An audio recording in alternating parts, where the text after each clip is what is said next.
साथियों, मैं पुष्पेंद्र कुमार यादव आज दूसरा वीडियो लेकर के, पहला वीडियो आपको जो है वायुमंडल से मिला था। दूसरा वीडियो आज में ग्लोब। उस दिन जो है कुछ साथियों ने बताया कि विषुवत रेखा जो है समझ में नहीं आ रही थी, विषुवत रेखा और कर्क रेखाएं क्या होती हैं।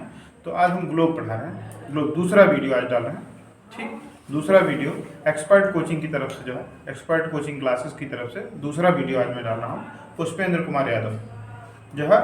और आपको आशा करता हूँ कि ये वीडियो जो है आपको जो है समझ में आएगा। एक बार आप वीडियो देखेंगे और दूसरी बार जब आप देखेंगे तो आपका पूरा डाउट क्लियर हो जाएगा। ठीक, तो हम शुरू करते हैं, प्रारंभ करते हैं जो है ग्लोब।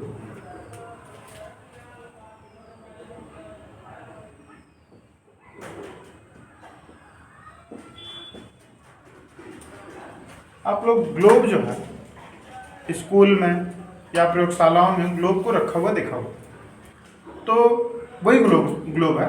ग्लोब पर जो है अब बात आती है ग्लोब किसे कहते हैं। सबसे पहले हम पढ़ लेते हैं कि ग्लोब किसे कहते हैं। ग्लोब होता क्या है जान लीजिए। ग्लोब आप देखें कि एक मानचित्र की तरह होता है, उसको रखा जाता है। आपने स्कूल या मेज पर स्टूलों पर देखा होगा। ठीक, तो ग्लोब क्या होता है, ग्लोब हम बता रहे हैं आपको।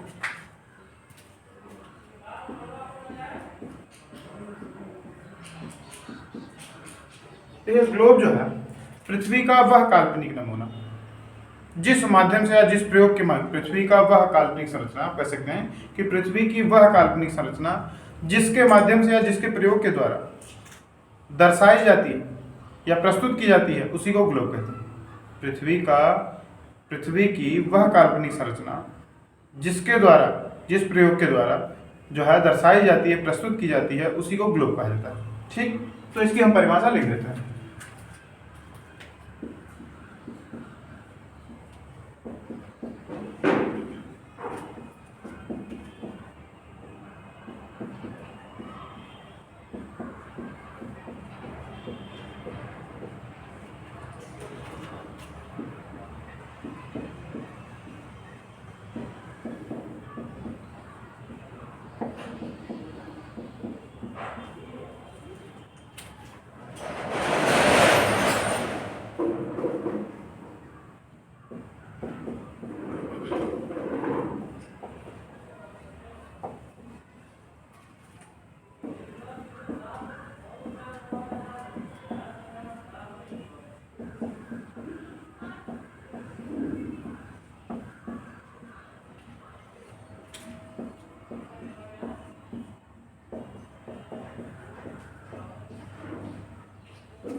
छात्रों देखिएगा कि पृथ्वी की काल्पनिक संरचना जिस प्रयोग के द्वारा दर्शाई जाती है या प्रस्तुत की जाती है, उसी को ग्लोब कहते हैं। ठीक, तो पृथ्वी की जो है, पृथ्वी पर जो संरचनाएं खींची गई, जो माना गया, ठीक, जो जिसके माध्यम से, जिस ग्लोब में या मानचित्र के माध्यम से जिसके द्वारा प्रस्तुत की जाती है, उसी को हम क्या कहते हैं, ग्लोब कहते हैं। ठीक, तो ग्लोब जो है एक इम्पॉर्टेंट चैप्टर है। इससे जो है क्वेश्चन पूछे जाते हैं, इससे क्वेश्चन पूछे जाते हैं। हायर में, असिस्टेंट प्रोफेसर में क्वेश्चन पूछे जाते हैं। कर्क रेखा, मकर रेखाएं, आर्कटिक रेखाएं, अंटार्कटिक रेखाएं पूछी जाती हैं। यूपी टेट में क्वेश्चन पूछे जाते हैं। ठीक, कि कौन सी रेखा जो है उत्तरी गोलार्ध में है, कौन सी दक्षिणी गोलार्ध में, ऐसे क्वेश्चन पूछे जाते हैं। यूपीपी में क्वेश्चन पूछे जाते हैं और एसएससी जीडी में क्वेश्चन पूछे जाते हैं। बीएड एंट्रेंस एग्जाम में क्वेश्चन पूछे जाते हैं। तो ये एक इंपॉर्टेंट चैप्टर है। इससे जो है एक क्वेश्चन आपको जरूर मिल जाएगा, किसी न किसी प्रतियोगी परीक्षाओं में एक क्वेश्चन आपको जरूर मिलेगा। तो आज यह डाउट आपको क्लियर कर दे रहे हैं। ठीक, एक बार आप यहाँ पे देखेंगे, वीडियो देखेंगे, और वीडियो देखने के बाद जो अगर थोड़ा सा अगर कोई डाउट रहता है फिर वीडियो देखेंगे, दूसरी बार में आपको डाउट जो है क्लियर हो जाएगा। ठीक, तो आगे हम बढ़ते हैं। ग्लोब पर दो प्रकार की संरचनाएं खींची जाती हैं। ग्लोब पर दो प्रकार की जो है रेखाएं खींची जाती है। दो प्रकार की रेखा ग्लोब पर खींची जाती है। ठीक,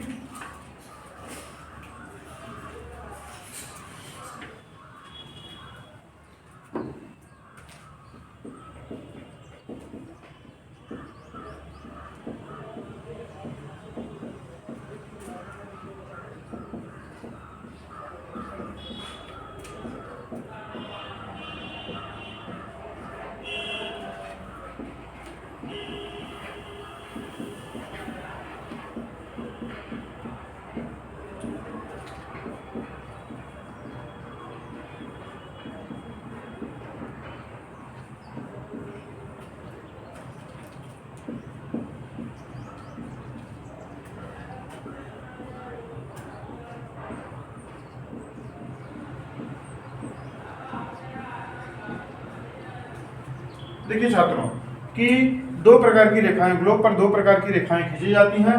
पहली है अक्षांश रेखा और दूसरी है देशांतर रेखा।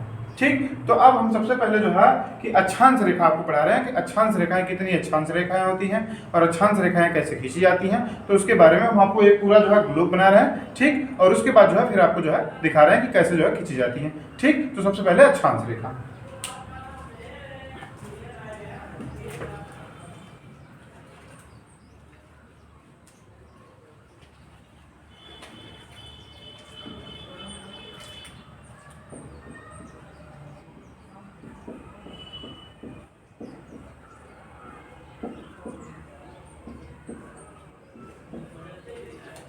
देखिए अक्षांश रेखाएं जो होती हैं वो पूरब से जो है पृथ्वी पर पूरब से पश्चिम की तरफ खींची जाती हैं। अक्षांश रेखाएं पूरब से पश्चिम की तरफ खींची जाती हैं। देखिए ये आपका पूरा ग्लोब है, हम ग्लोब बना ले रहे हैं।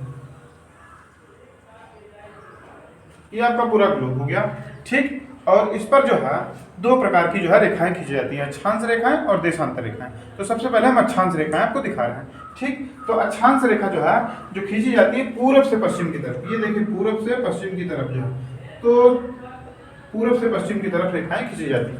तो हम जो है 0 डिग्री अक्षांश रेखा, 0 डिग्री अक्षांश, 0 डिग्री 0 1 2 3 4 5 6 7 ऐसे 90 तक, और नीचे की तरफ भी 1 2 3 4 5 6 7 8 90। ठीक, तो अब जो है सीधे समझिएगा कि 0 डिग्री जो अक्षांश रेखा होती है ये पृथ्वी को दो भागों में बांट देती है। कितने भागों में? दो भागों में बांटती है। 0 डिग्री अक्षांश रेखा, ये 0 डिग्री अक्षांश है। कौन सी है? अक्षांश रेखा, 0 डिग्री अक्षांश रेखा। ठीक, ये क्या करती है? पृथ्वी को दो भागों में बांटती है, पृथ्वी को दो भागों में बांट देती है। पृथ्वी जो है पृथ्वी को दो भागों में, पृथ्वी को दो भागों में बांट देती है।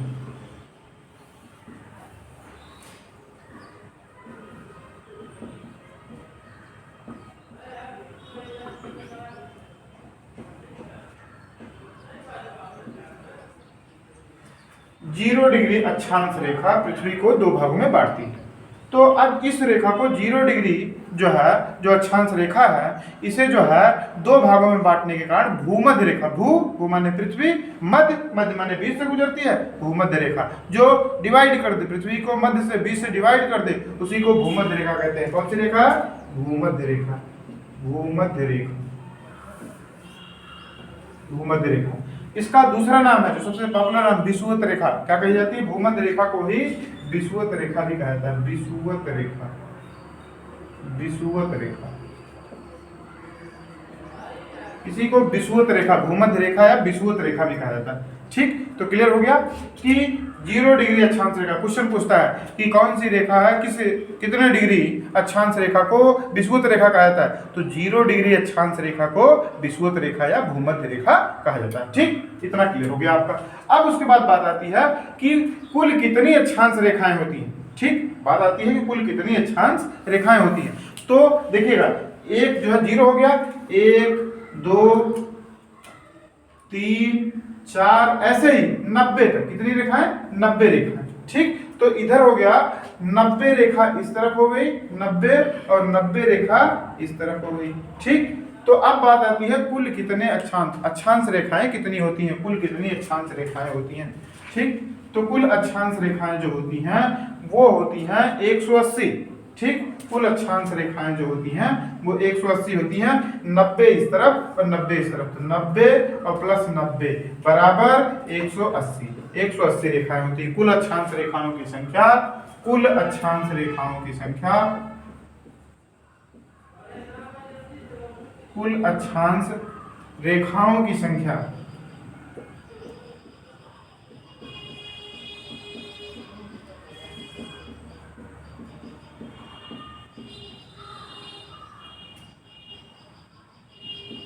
कुल अक्षांश रेखाओं की संख्या जो है 180 होती है। कितनी होती है? 180। लेकिन कहीं कहीं ऑप्शन के अनुसार आपको लगाना पड़ेगा।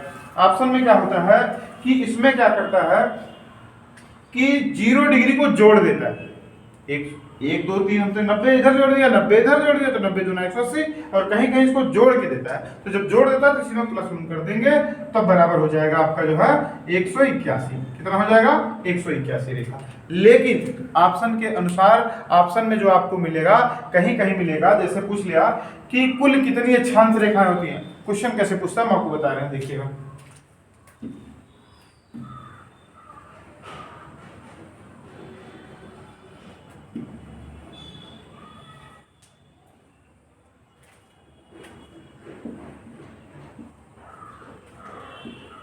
क्वेश्चन पूछेगा कैसे, आपको बता रहे हैं। क्वेश्चन ऐसे पूछता है कि यदि क्वेश्चन कुल अक्षांश रेखाओं की संख्या कितनी होती है, ठीक, तो ऑप्शन में रख देगा 360, पहला ऑप्शन रखेगा, दूसरा ऑप्शन रख देगा, दूसरा ऑप्शन रखेगा 270, तीसरा ऑप्शन रख देगा, ठीक, तीसरा ऑप्शन इसमें से रख देगा आपको जो है कि 210 होती है, और चौथा ऑप्शन रख देगा 179 होती है। अब तो बात आ गई कि ना तो 180 है ना तो 181 है, इसमें तो बात आ गई इसमें 179 कि आप जो है कहेंगे कि पढ़ाया गया था 180 और 181, इसमें तो कोई ऑप्शन ही नहीं है, 179 है, तो 179 पे आप सही लगाएंगे। 179 कैसे होती है आप देख लीजिएगा, ऑप्शन के अकॉर्डिंग कैसे होगा। देखिएगा कि यहाँ पे जब आप पहुंचेंगे तो यहाँ पे जो है जो रेखाएं होंगी वो बिंदु आकार की हो जाएंगी। कैसे हो जाएंगी? बिंदु हो जाएंगी। तो बिंदु को रेखा नहीं माना जाता, तो इसलिए क्या करता है, कहीं कहीं जो है किसी किसी ऑप्शन में इसको बिंदु मान लेता है। तो जब बिंदु मान लेगा तो दो रेखाएं क्या हो जाएंगी? घट जाएंगी। जब घट जाएंगी तो 181 में से घट जाएगा 2, जब घट जाएगा तो 100 कितना हो जाएगा?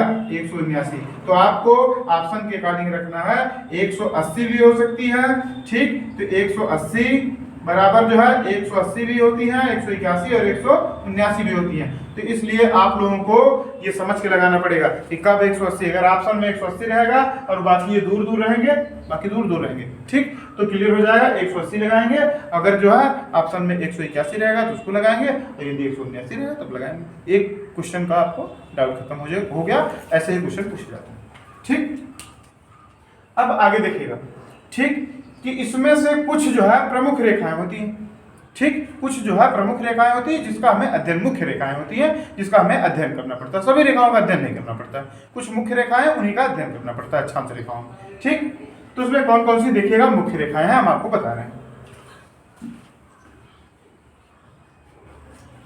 अक्षांश रेखाओं में कौन कौन सी मुख्य रेखाएं हैं, ठीक।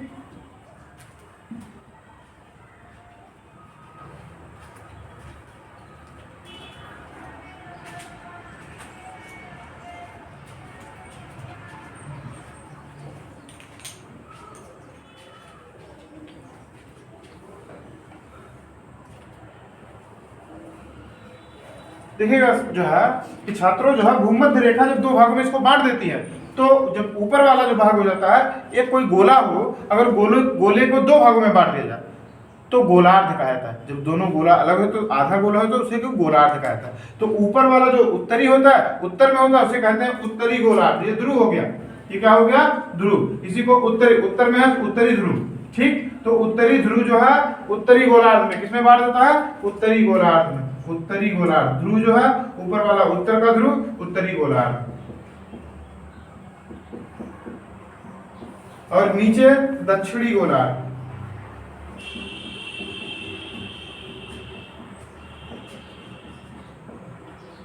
तो दो भागों में भूमध्य रेखा क्या कर देती है?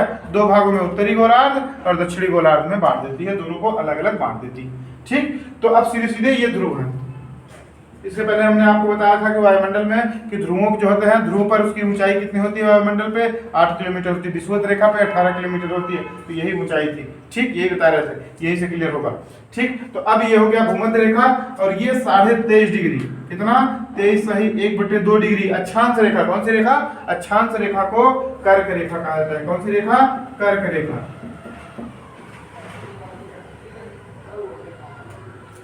और उसके बाद 66.5 डिग्री, 66.5 डिग्री, 66.5 डिग्री पे जो रेखा स्थित होती है उत्तरी गोलार्ध में, ठीक। उत्तरी गोलार्ध में 66.5 डिग्री पर उसे कहा जाता है आर्कटिक रेखा। कौन सी? आर्कटिक रेखा कहा जाता है, आर्कटिक रेखा, आर्कटिक रेखा। तो 66.5 डिग्री को आर्कटिक। क्या करते हैं कि इसमें देखिए कैसे क्वेश्चन पूछता है, 66.5 डिग्री यहाँ पे यन लिख देगा, यन माने नॉर्थ, नॉर्थ माने उत्तर। अब पूछ लेगा इसको कौन सी रेखा कहा जाता है, तो इसको अंटार्कटिक लिख देगा, आर्कटिक लिख देगा, कर्क और भूमध्य, तब आपको ऑप्शन लगाना पड़ेगा। तो आर्कटिक रेखा होती है, क्या होती है, आर्कटिक, यन होगा। और इधर होगा 66.5 होगा, इधर यस लगा देता है, यस माने साउथ हो जाता है, तो साउथ वाली भी बता रहे हैं कैसे होता है। ठीक, तो ये क्लियर हो गया आपको। ठीक, कि 66.5 डिग्री को आर्कटिक रेखा कहते हैं। फिर नीचे जो है ये भूमध्य रेखा के नीचे दक्षिणी गोलार्ध में चले जाएंगे। दक्षिणी में क्या होता है, 23.5 डिग्री, 90 ऊपर था और 90 नीचे है। ठीक, तो 90 नीचे हो गया, तो जब 90 नीचे जाएंगे हम, तो 90 नीचे जाएंगे दक्षिणी गोलार्ध में जाएंगे, तो इस रेखा को हम कहते हैं मकर रेखा। कौन सी रेखा कहते हैं, मकर रेखा, मकर रेखा। ठीक, और उसके बाद 66.5 डिग्री, 66.5 डिग्री जो है वो दक्षिणी गोलार्ध की रेखा को कौन सी रेखा कहा था, तो अंटार्कटिक रेखा कहा जाता है। क्या कहता है, अंटार्कटिका रेखा, अंटार्कटिक रेखा, अंटार्कटिक रेखा। ये क्लियर। पिछली बार क्वेश्चन टेट में पूछा गया था, टेट में पिछली बार क्वेश्चन पूछा गया था कि 66.5 डिग्री, 66.5 डिग्री, ठीक, यस लगाया हुआ था, इसको कौन सी, ठीक, 66.5 डिग्री यस को कौन सी रेखा कहा जाता है, को कौन सी रेखा कहा जाता है, को कौन सी रेखा कहा जाता है, कौन सी रेखा कहा जाता है, ये क्वेश्चन पूछा हुआ था, क्वेश्चन था, तो इसमें ऑप्शन रखा हुआ था। ठीक, तो इसमें रख दिया था कर्क रेखा रखा था, आर्कटिक रेखा और मकर और अंटार्कटिक। तो कुछ लोग जो है वो समझ नहीं पाए। ठीक, वो इसमें ये कंफर्म नहीं कर पाए कि यन है कि यस है। जिन लोगों ने यस जान लिया कि दक्षिणी गोलार्ध में है और दक्षिणी गोलार्ध में, तो अब दक्षिणी गोलार्ध में कौन सी रेखा है, ठीक, तो 66.5 रख दिया, 66.5 यस है। ठीक, तो 66.5 जो यस रख दिया, अब इसको कंफर्म नहीं कर पाए, तो अंटार्कटिका रेखा कौन सी है, अंटार्कटिका यस रखा हुआ है। ठीक, अगर यस लगा करके 23.5 लिख दे तो मकर रेखा लगा देना है। ठीक, तो ऐसे क्वेश्चन पूछेगा, टेट में क्वेश्चन पूछा गया था, जो लोग जान रहे थे समझ गए वो तुरंत कर लिए। ठीक, तो ऐसे क्वेश्चन पूछे जाएंगे। तो इतना क्लियर हो गया आपको कि अक्षांश रेखाओं पर, जो अक्षांश रेखाएं होती हैं उसकी कौन कौन सी प्रमुख रेखाएं होती हैं। तो आपने कर्क पढ़ लिया। ठीक, कर्क 23.5 डिग्री जो है यन है, और ये भी यन है, और ये जो है यस है, और ये भी यस है। इतना क्लियर हो गया। और 0 डिग्री अक्षांश रेखा 0 है, तो यही निर्धारित करती है विषुवत रेखा। ठीक, तो विषुवत रेखी जो है प्रदेश होते हैं। विषुवत रेखा पर क्या होती है, ऐसा कहा जाता है, ठीक, ऐसा कहा जाता है कि विषुवत रेखा पर सूर्य जो है क्या होता है, भूमध्य रेखा पर चमकता है। तो क्या होता है, वहीं से निर्धारित होता है कि उत्तरार्ध में जा रहा है कि दक्षिणार्ध, वहीं से आपका गर्मी और ठंडी निर्धारित होती है। और इस पर क्या होता है, विषुवत रेखा पर जो है सबसे अधिक वर्षा होती है, और यहाँ पे मौसम जो है क्या होता है, तापमान बराबर होता है, ना तो बहुत गर्मी होती है ना तो बहुत ठंडी होती है। ठंडी होती ही नहीं है, ठीक, गर्मी पड़ती है, बहुत नॉर्मल टेम्परेचर होता है। ठीक,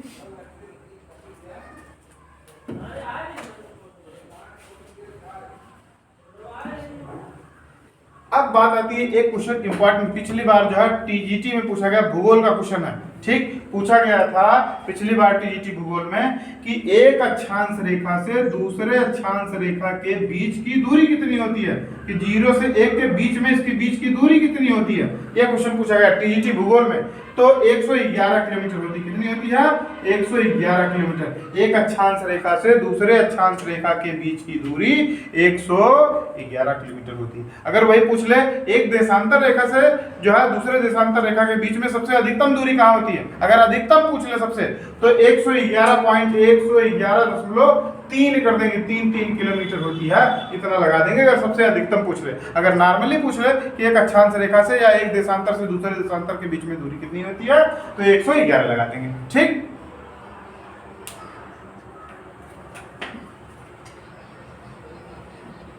अब बात आती है देशांतर रेखा। भारत को पूछ लेता है कि भारत किस गोलार्ध में है, तो भारत उत्तरी गोलार्ध में, उत्तरी और पूर्वी, पूर्वी भी कंफर्म कर रहे हैं कि पूर्वी कैसे होता है, जब देशांतर रेखाएं खींची जाएंगी तो कंफर्म हो जाएगा कि कहाँ होता है। ठीक, भारत को भी हम दिखाएंगे कि भारत कहाँ होता है। ठीक, और जो है कि कर्क रेखा कैसे जो है इसको डिवाइड करती है, कितने भागों में जो है कि कर्क रेखा कहाँ से डिवाइड करती है भारत को, ये भी आपको बता रहे हैं। ठीक,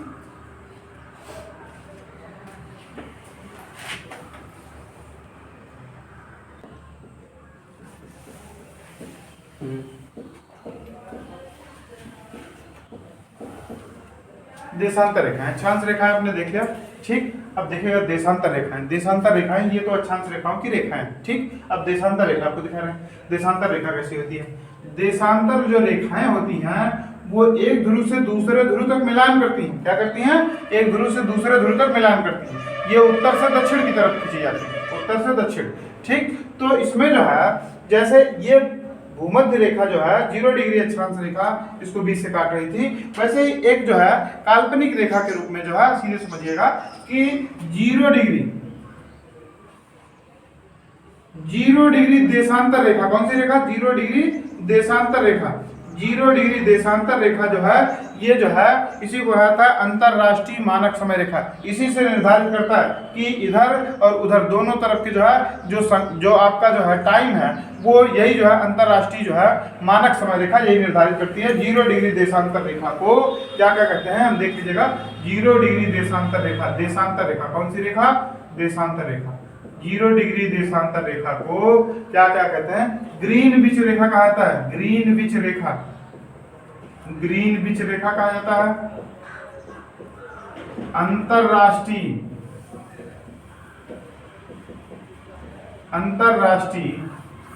समय रेखा कहा जाता है। समय रेखा। और क्या कहा जाता है? अंतरराष्ट्रीय प्रधान यामोत्तर रेखा कहा जाता है। अंतरराष्ट्रीय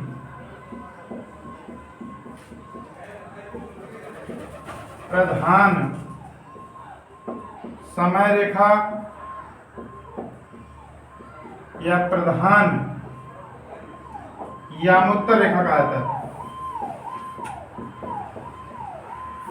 ठीक, कितने नाम से जानी जाती है? पहला है ग्रीनविच रेखा, दूसरा अंतरराष्ट्रीय समय रेखा का है, तब भी आप इसी को लगाएंगे 0 डिग्री देशांतर को। ठीक, और उसके बाद जो है अगर कह दे अंतरराष्ट्रीय प्रधान रेखा किसे कहा जाता है? प्रधान समय रेखा या प्रधान यामोत्तर रेखा, तो यही रेखा है 0 डिग्री देशांतर रेखा को। इसको ग्रीनविच रेखा क्यों कहा जाता है? ये जो है इंग्लैंड की, लंदन की जो है ठीक प्रयोगशाला, लंदन की जो है प्रयोगशाला से गुजरने के कारण जो है ठीक रॉयल प्रयोगशाला से गुजरने के कारण, लंदन की रॉयल प्रयोगशाला से गुजरने के कारण इसे ग्रीनविच शहर है उसी से गुजरती है वो प्रयोगशाला जो है, रॉयल प्रयोगशाला जो है ठीक, तो वो जो है ग्रीनविच शहर में है उसी से होकर के गुजरती, इसलिए इसे ग्रीनविच शहर से गुजरती, इसलिए ग्रीनविच रेखा कहा जाता है। और ये अंतरराष्ट्रीय समय रेखा, इसी से मानक प्रत्येक देशों की मानक समय रेखाओं का निर्धारण किया जाता है। ठीक, तो इसलिए जो है इसे अंतरराष्ट्रीय समय रेखा कहा जाता है। ठीक, तो पूछ ले अंतरराष्ट्रीय समय रेखा किसे कहा जाता है? 0 डिग्री देशांतर रेखा को अंतरराष्ट्रीय समय रेखा कहा जाता है। और इसी के अपोजिट लोग आप देखें इसके आगे हो जाता है ऐसे, ठीक ऐसे ही आगे हो जाता है। ठीक, और इसके पीछे वाला जो होता है, पीछे वाली रेखा जो खींची जाती है उसको 180 डिग्री या 180 मेरिडियन कहा जाता है। इसे जो है 180 डिग्री को, ये भी जान लीजिए, ये सबसे इंपॉर्टेंट है, 180 डिग्री को अंतरराष्ट्रीय तिथि रेखा कहा जाता है। अंतरराष्ट्रीय तिथि रेखा कहा जाता है। तिथि रेखा कहा जाता है। इनका उपयोग जो है वो 1884 में हुआ था। कब हुआ था? अगर कहीं पूछ ले कि इनका प्रयोग कब किया गया था 180 डिग्री का, या फिर आप कहेंगे कि जो है कि इन रेखाओं का प्रयोग कब किया गया था, तो 1884 ईस्वी में। ठीक, 1884 ईस्वी में इन रेखाओं का प्रयोग किया गया था। ठीक, तो अब 100 जो है ये क्लियर हो गया कि 180 डिग्री को अंतरराष्ट्रीय तिथि रेखा कहा जाता है। तिथि रेखा जो दिनांक समय जो क्लियर करती है। ठीक, तो अब देखिएगा कि कौन कौन से, तो ऐसे ही जो है जो देशांतर रेखाएं हैं वो कैसे की जाती है? एक ध्रुव से दूसरे ध्रुव तक, ऐसे देखिए ऐसे।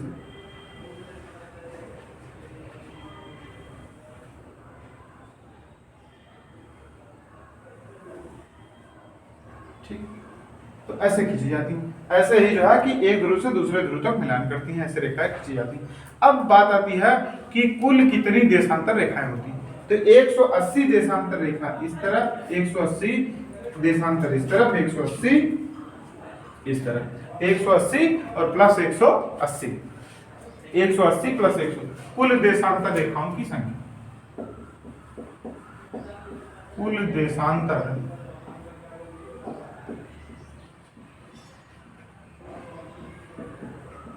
रेखाओं की, कुल देशांतर रेखाओं की संख्या तो कितनी होती है? 180 और प्लस 180 बराबर 360। ठीक, ये एक चीज क्लियर हो गई। लेकिन अब आप कहेंगे कि एक इसमें जीरो वाले को जोड़ दें तो 361 हो जाएगा, ऐसा जोड़ा नहीं जाता इसमें, वहां जोड़ा जाएगा लेकिन यहाँ नहीं जोड़ा जाता। ठीक, तो यहाँ पे 360 ही होती है, केवल 360, 180 प्लस 380, ये काल्पनिक मानक रेखा है जिसे निर्धारित किया जाता है। आपका टाइम जोड़ कर किया जाता है, आपका समय जो है जो शुरू होता है, कहते हैं 12 बजे से शुरू होगा, 12 बजे रात से शुरू होगा। ठीक, anti meridian, post meridian, PM और एएम शुरू होता है। ठीक, तो ऐसा शुरू होता है, यहीं से होता है। ठीक, यहीं से क्लियर होता है, anti meridian, post meridian, am और पीएम। फुल फॉर्म पूछ लेता है कभी कभी। ठीक, पेट में पूछा हुआ था कि एएम का फुल फॉर्म क्या होता है, एंटी मेरिडियन होता है, और पीएम का पूछ लेता है तो पीएम का होता है पोस्ट मेरिडियन होता है। एएम और पीएम का फुल फॉर्म पूछ लेता है, ये भी डाउट आपका क्लियर कर दे रहा है।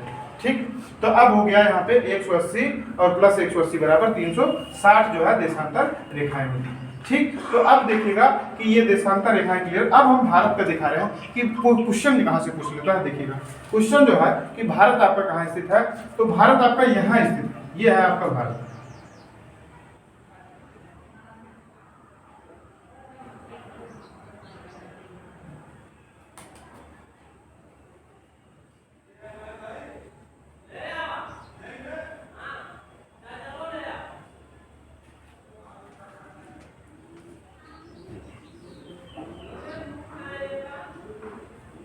ये आपका भारत स्थित है, यहाँ पे है भारत। अब भारत है तो अब पूछ लेता है कि भारत जो है, क्वेश्चन पूछता है कि भारत किस गोलार्ध में स्थित है।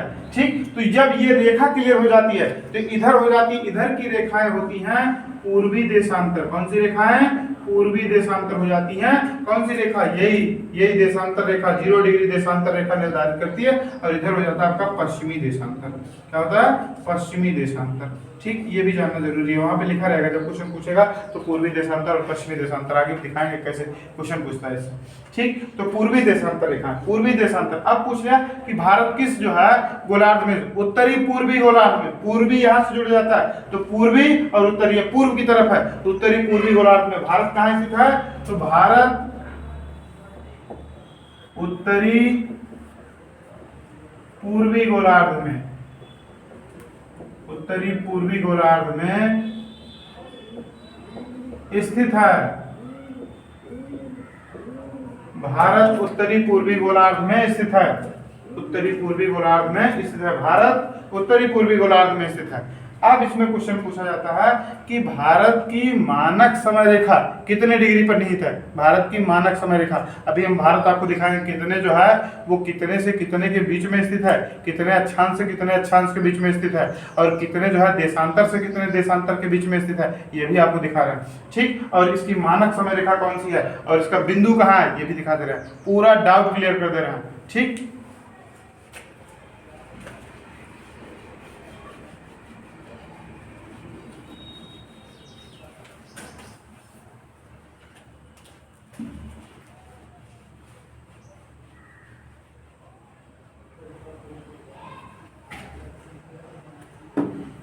देखिएगा ये यहाँ से शुरू होता है तो यहाँ से एक, ऐसे ही 1 2 3 4, तो यहाँ पे 82.5 डिग्री, कितना 82 सही 1/2 डिग्री। ठीक, ये पूर्वी देशांतर रेखा 82.5 डिग्री, पूर्वी देशांतर रेखा 82.5 डिग्री, पूर्वी देशांतर, पूर्वी देशांतर। भारत की मानक समय रेखा, भारत की मानक समय रेखा है, भारत की मानक समय रेखा है, भारत की मानक समय रेखा कौन सी है, भारत की मानक 82.5 पूर्वी देशांतर रेखा, 82.5 पूर्वी देशांतर भारत की मानक समय रेखा। ठीक, और ये जो है 5 राज्यों से होकर गुजरती है, 5 राज्यों से होकर गुजरती है, 5 राज्यों से होकर गुजरती है, 5 राज्यों से होकर के गुजरती है, 5 राज्यों से, 5 राज्यों से होकर गुजरती है। क्वेश्चन पूछ लेता है कि भारत की मानक समय रेखा कितने राज्यों से होकर गुजरती है, तो 5 राज्यों से होकर गुजरती है। इसका एक ट्रिक है, ट्रिक आपको बता दे रहा है। ठीक, देख लीजिएगा, उमा की उड़ी छतरी आंधी में उमा की उड़ी छतरी आधी में, उमा है, उमा की छतरी कहाँ उड़ गई? आधी में उड़ गई। उ से उत्तर प्रदेश, माँ से मध्य प्रदेश, और की आपका साइलेंट हो जाता है, की जो है बनाएगा, ठीक। ऊ से उड़ी से उड़ीसा, ठीक, और छतरी से छत्तीसगढ़, छत्तीसगढ़, ठीक, और आधी, आधी से आंध्र प्रदेश। तो 5 राज्यों से होकर के गुजरती है। भारत की मानक समय रेखा 5 राज्यों से होकर गुजरती है। ऊ से उत्तर प्रदेश, माँ से मध्य प्रदेश, ठीक, और उड़ी से उड़ीसा, छतरी से छत्तीसगढ़, और आधी से आंध्र प्रदेश। 5 राज्यों से होकर के गुजरती है। क्लियर हो गया? इतना क्लियर हो गया आपका 82.5 डिग्री भारत की मानक समय, पूर्वी देशांतर भारत की मानक समय रेखा है, ठीक। अभी आपको हम दिखाएंगे कितने घंटे कैसे चलता है, कितने घंटे यहाँ से अंतर होता है, और कैसे घंटे अंतर निकाला जाएगा, वो भी हम आपको दिखा देंगे, ठीक। ये क्लियर हो गया। और क्या होता है, देखिए ये कर्क रेखा, कौन सी रेखा है? कर्क रेखा। कौन सी रेखा? कर्क रेखा। हमने आपको बताया था कर्क रेखा है, ठीक। ये नीचे वाली भूमध्य है, तो कर्क रेखा। कर्क रेखा भारत को 2 भागों में विभाजित करती है। भारत को क्या करती है? 2 भागों में विभाजित कर देती है। कर्क रेखा भारत को 2 भागों में, कर्क रेखा भारत को 2 भागों में, भारत को 2 भागों में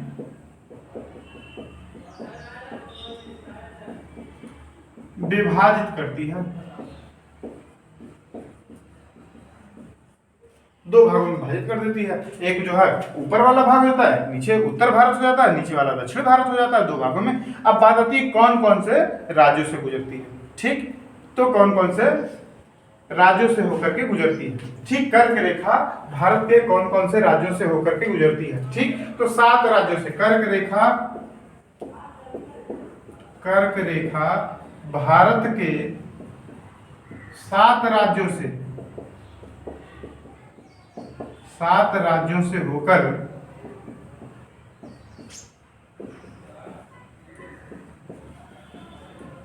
गुजरती है। कितने राज्यों से? 7 राज्यों से होकर गुजरती है। इसका आपको ट्रिक दिखा दे रहे हैं, ट्रिक बता रहे हैं, देखिए इधर मिटा के इधर लिख दे रहे हैं, ठीक।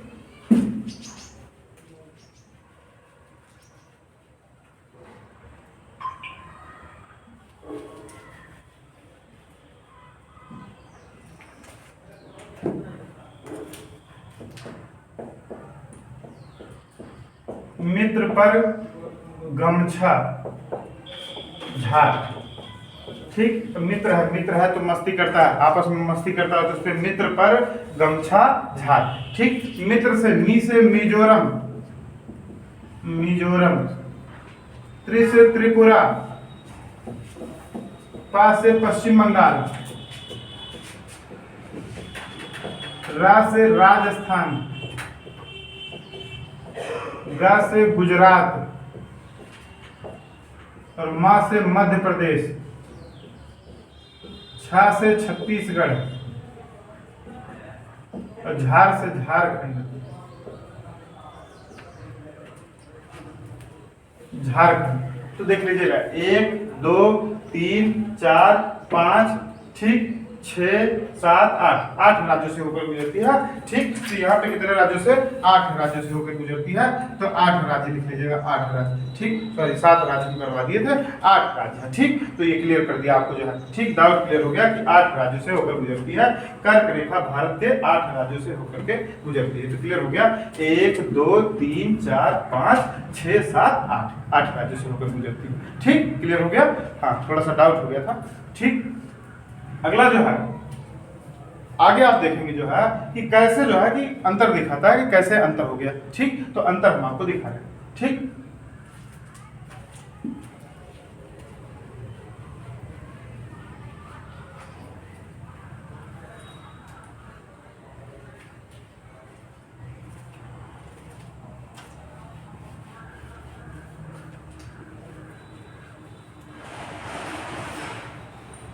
इतना क्लियर हो गया कि कर्क रेखा भारत के कितने राज्यों से गुजरती है? तो 8 राज्यों से गुजरती है। कितने राज्यों से?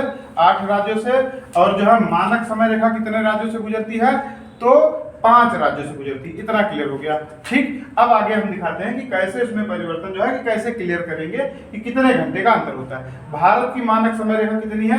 82.5 डिग्री, ठीक। और इसका केंद्र बिंदु अगर पूछ ले कि भारत की मानक समय रेखा का केंद्र बिंदु, भारत की मानक समय रेखा, मानक समय रेखा का केंद्र बिंदु, केंद्र बिंदु जो है नैनी प्रयागराज, इलाहाबाद चेंज हो गया, प्रयागराज हो गया, नैनी प्रयागराज से केंद्र बिंदु इसका कहाँ है, नैनी प्रयागराज है। ठीक, तो 82.5 का केंद्र, भारत की मानक समय रेखा का केंद्र बिंदु कहाँ है, नैनी प्रयागराज। नैनी प्रयागराज कहाँ है, उत्तर प्रदेश में। ठीक, उत्तर प्रदेश से यही केंद्र बिंदु है, आपका केंद्र बिंदु निर्धारित कर देगा। ठीक, तो इतना क्लियर हो गया। अब देखिएगा इसको हम कैसे निकालते हैं कि कितने घंटे का अंतर है। ठीक, तो अब आप देखिएगा इसका आपको एक फार्मूला दिखा रहा है कि यहाँ पे +4, इस तरफ पूर्व की तरफ +4 और इस तरफ -4 कर देंगे। ठीक, तो इधर +4, पूर्व की तरफ +4 और पश्चिम की तरफ -4, इसमें गुणा कर देंगे। क्या करेंगे, गुणा कर देंगे। तो गुणा कर देंगे और 60 से भाग देंगे, घंटा होता है। ठीक, इसको 24 टाइम जोन में बांटा गया। कितने टाइम जोन में, 24 टाइम जोन में। अब आपको दिखा दे रहे हैं कि 24 टाइम जोन 360 डिग्री है टोटल, और बटे इसमें देखिए 24 से भाग दे दीजिएगा तो 15 आ गया। 15 डिग्री बराबर 1 घंटा। कितना बराबर, 15 डिग्री बराबर। अगर ये पृथ्वी जो घूम रही है, पृथ्वी घूमती है, क्या करती है, अपने अक्ष पर घूर्णन करती है। अपने अक्ष पर घूर्णन करते हुए क्या करती है, सूर्य का चक्कर लगाती है। तो अपने अक्ष पर अगर 1 घंटा अगर घूम गई, 1 घंटे में, तो 15 डिग्री तक घूम जाती है। तो 15 डिग्री बराबर 1 घंटा। इतना क्लियर हो गया। अब आपको दिखा रहे हैं कि देखिएगा कि कहाँ पे कितना जो है अंतर आ जाएगा, तो क्लियर हो जाएगा आपका, यहीं पे डाउट क्लियर हो जाएगा। ठीक, तो 60 बराबर 1 घंटा होता है। तो इसमें देखिए +4 है, क्या है, +4, +4 है, तो इसमें गुणा करें। इसमें गुणा करेंगे तो कितना आएगा, 330 आ जाएगा। 330 सीधे सीधे आप गुणा कर लीजिए। जिन लोगों को गुणा नहीं है तो हम गुणा बता दे रहे हैं। ठीक, 82, 8 का गुणा करिए तो 8 चौक 32, 320 हो गया। ठीक, और ढाई 5 और 5 5 10 हो गया 330। 330 और बटे 60 हो गया। अब 60 से भाग दे दीजिए। 60 से भाग देंगे, देखिए 60 से भाग दे रहे हैं, 330 में 60 से भाग दे रहे हैं। ठीक, और 60 से भाग दे रहे हैं तो सीधे देखिएगा निकल जाएगा। 6 पंचे 30, 300। ठीक, 60 से भाग दिए, 300 हो गया, बच गया 30। तो 5 का हो गया, घंटा हो गया, और 30 मिनट हो गया, तो 5.5 घंटा। कितना हो गया, 5 सही 1/2 घंटा। क्या करता है, ई जो है अंतर है कितना, यहाँ से अंतरराष्ट्रीय तिथि रेखा से अंतरराष्ट्रीय समय रेखा से, अंतरराष्ट्रीय समय रेखा से, अंतरराष्ट्रीय समय रेखा से 5.5 घंटे का अंतर भारत की मानक समय रेखा। भारत के समय में जब वहां पे समझिए कि वहां पे 12 बजेगा रात का, हमारे यहाँ 5:30 बजेगा। 5.5 घंटे का अंतर हो जाता है। ठीक, 5.5 घंटे का अंतर चलता है। तो यहाँ पे अगर पूछ ले कि अंतरराष्ट्रीय समय रेखा और भारत की समय रेखा में कितने घंटे का अंतर होता है, तो 5.5 घंटे का अंतर होता है। ये कहाँ से निकल गया, यहाँ निकल गया।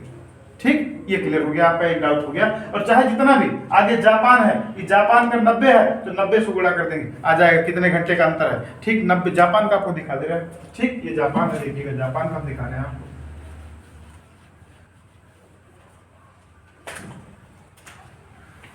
जापान का 90 है, 90 गुणे 4 और बटा 60 कर दीजिए। इसको गुणा कर दीजिए, 9 चौक 36, 360 हो गया, और 360 और बटे 60 कर दीजिए। 0 से 0, अच्छा 60 36, 6 घंटे का अंतर होता है। कितना होता है, 6 घंटे का। वहाँ 12 बजेगा तो यहाँ जापान में 6 बजेगा। ठीक, 6 बज जाएगा। सबसे पहले सुबह कहाँ होती है, सबसे पहले सूर्य उगता हुआ सूर्य किसे कहा जाता है, जापान को कहा जाता है। जापान में सबसे पहले सुबह हो जाती है, इसलिए जापान में जो है 6 बज जाएगा उसमें। ठीक, क्लियर हो गया आपका। तो ऐसे ही जितना आएगा निकालेंगे। लेकिन अगर इस तरफ की बात आ जाए कि अगर इधर देखिए काहिरा है, काहिरा एक देश है, काहिरा जो है ये 45 डिग्री पे है। कितना, 45। किसमें, पश्चिमी देशांतर लिखा रहेगा, पूर्वी देशांतर और पश्चिमी देशांतर। कहेगा कि पश्चिमी देशांतर 45 डिग्री पश्चिमी देशांतर पर काहिरा एक देश है, और वहां पे अंतरराष्ट्रीय मानक समय रेखा से कितने घंटे का अंतर हो गया या कितना बजा होगा, ये क्वेश्चन पूछ लेगा। तो अब इधर देखिए निकाल दे रहे हैं।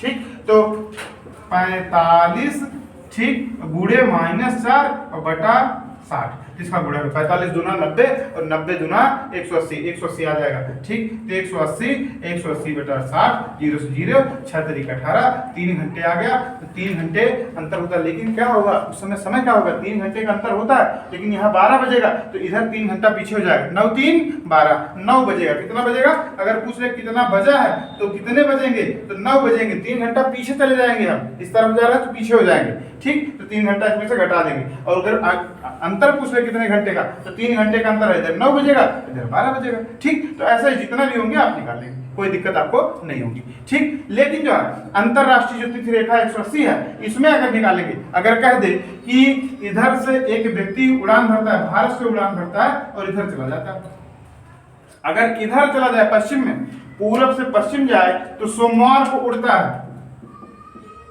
सोमवार, तो इधर जाएंगे तो एक माइनस कर देंगे, इधर रविवार कर देंगे। और इधर से उड़ता है, रविवार को उड़ता है, तो एक इधर जाएंगे प्लस कर देंगे, क्योंकि इधर से इधर जाने पे चेंज 12 पे चेंज हो रहा है, तो इधर क्या हो जाएगा, एक दिन बढ़ा देंगे। एक दिन अगर रविवार कर रहा है तो इधर सोमवार कर देंगे, अगर इधर सोमवार से इस तरफ जा रहा है, ठीक पश्चिमी देशांतर में चला जा रहा है, तो उसको एक हटा देंगे। ठीक, तो मैं आशा करता हूं कि आप लोगों को समझ में आया होगा। ये जो है कि इतना आपका डाउट खत्म हो गया होगा। इससे जो क्वेश्चन पूछेंगे वो क्लियर, ये असिस्टेंट प्रोफेसर या फिर जो है नेट के जो विद्यार्थी तैयार कर रहे हैं उनके लिए जो है फायदेमंद है, और जो है बीएड एंट्रेंस के लिए, एसएससी जीडी के लिए जो प्रतियोगी परीक्षाएं हो रही हैं, यूपीपी के लिए इंपॉर्टेंट वीडियो है। और इसको एक बार आप लोग जो है इसको देखिएगा, वीडियो को देखिएगा, समझिएगा, और उसके बाद जो है फिर जो है अगर थोड़ा सा अगर कहीं डाउट हो जाता है तो फिर दोबारा वीडियो जो है देखिएगा, तो 2 बार में आपका पूरा क्लियर हो जाएगा, पूरा डाउट क्लियर हो जाएगा।